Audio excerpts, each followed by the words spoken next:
9 महीने 10 महीने 11 12 भी हो सकते हैं, लेकिन यहाँ तो 1 साल पूरी हो गई। 2 3 4 5 6 7 8 9 कौन कहे गर्भ में ही तम द्वई अष्ट वर्षम, यानी 8 और 8 16 वर्ष तक श्रीमान जी गर्भ के अंदर रहे।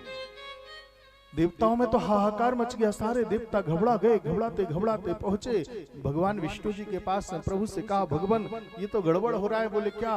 अरे ये तो सृष्टि का नियम ही भंग हो जाएगा बाबा।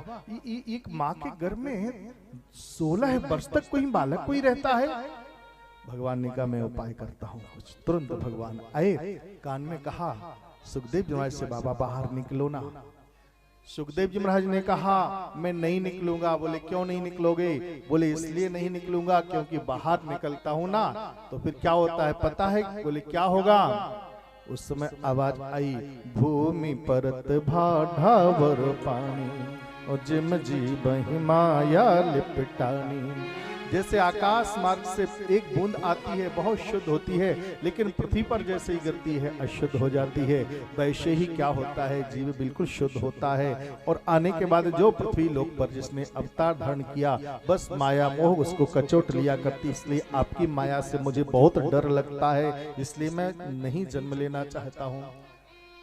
भगवान ने कहा आप बाहर निकलो, मैं तुमको वचन देता हूँ मेरी माया तुमको व्याप्त नहीं होगी। सुखदेव महाराज का प्राकट्य हो गया। बोली सुखदेव भगवान की जय। 16 वर्ष के थे, नाले को अंग से लपेटा है, जंगल की ओर निकल पड़े। और जैसे जंगल की ओर गए, बस उस समय जा रहे थे, एक दृष्टि थी, उसी दृष्टि से पशुओं को देखा, उसी दृष्टि से पक्षियों को देखा, उसी दृष्टि से वृक्षों को देखा, नदियों को, तालाब को, स्त्री को, पुरुष को, एक दृष्टि से सबको देखते देखते जैसे अंदर गए जंगल में और वहां जाकर के पहुंचे। पीछे पीछे इनके पिताजी भी चल रहे थे। हा पुत्र तुम मेरी बुढ़ापे की संतान हो, एक बार तो मेरी तरफ मुड़ करके देखो। पर एक भी बार मुड़ करके नहीं देखा। एक वृक्ष के नीचे जाकर के अपने मस्तक को लिया, वृक्ष की जड़ों में जाकर के अपने मस्तक को पीटने लगे। और जैसे मस्तक को पीटने लगे, उसी समय एक वृक्ष की एक एक पत्ते से सुखदेव जी प्रकट हो गए। एक एक सुखदेव जी आकर के बोलना शुभारंभ कर दिया। पिताजी जानते हो? बोले क्या? ये संसार के नाते हैं, संसार के नाते झूठे होते हैं, सच्चा नाता तो परमात्मा का है। कई जन्म में तुम मेरे बेटे बने हो, कई जन्म में मैं तुम्हारा बेटा बना हूँ। ये तो संसार के नाते हैं, इसलिए एक काम करो। बोले क्या?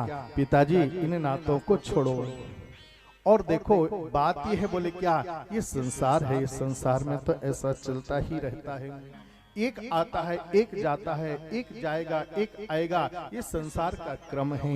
बाबा तुम माया मोह को छोड़ो। बड़ा दिव्य ज्ञान दिया। बस उसी समय आए व्यास महाराज आकर के व्यास आश्रम में पहुंचे। आज इनको दिव्य ज्ञान प्राप्त हुआ।